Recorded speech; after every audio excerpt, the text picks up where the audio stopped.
What if I told you there's an isekai where the protagonist doesn't want to become the hero, doesn't want to defeat the Demon King, and honestly doesn't even care if people know who he is? His dream is much weirder than that. He wants to become the person who secretly controls everything from the shadows, the kind of legend who quietly pulls all the strings while everyone else takes the spotlight. Before he was reincarnated, he was so obsessed with becoming stronger that he was actually trying to find a way to survive a nuclear explosion. Sounds ridiculous, right?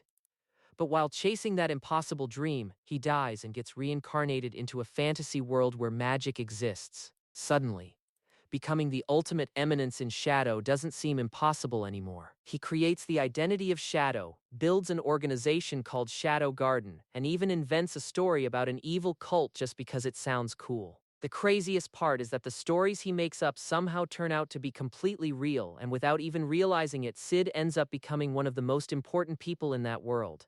That's the Eminence in Shadow, and after watching both Season 1 and Season 2, I can easily say this has become one of my favorite isekai anime. The biggest reason I enjoyed this anime so much is that almost everything just works for me. The story is engaging, the characters are memorable, the animation looks great, the fight sequences are stylish, the music fits every major scene, and the comedy shows up just enough to keep things fun without taking away from the serious moments. I honestly had a great time with both Season 1 and Season 2, and Sid himself is a huge reason why the anime works.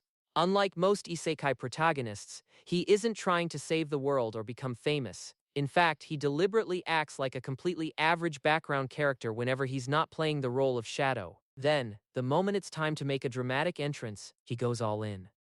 Watching him switch between those two personalities never got old for me. Another thing I really liked is the title itself, The Eminence in Shadow. It fits the anime perfectly.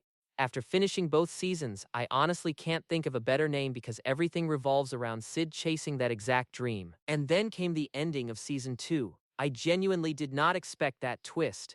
It completely caught me off guard. Without spoiling anything, it changes the direction of the story in a way that immediately made me want more. Instead of getting a Season 3 first, we're getting a movie, which is currently planned for 2027. After that ending, I'm definitely excited to see where the story goes next. Now, coming to the one thing I didn't really like, Sid is just too overpowered. Throughout both seasons, I never really felt like he was in danger.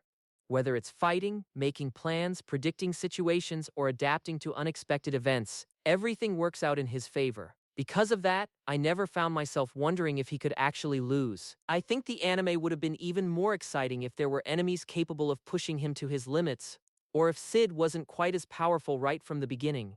A little more struggle would have made some of those victories feel even more satisfying. Another small thing I noticed is that most of the girls end up being obsessed with Sid. It didn't ruin the anime for me, but I would have liked a bit more variety in their relationships with him. Overall, if you're looking for an isekai with a protagonist who feels completely different from the usual formula, then The Eminence in Shadow is for you. Just don't expect Sid to struggle much, because once Shadow decides to step onto the battlefield, you already know how it's going to end. Thank you for watching. Until next time, take care.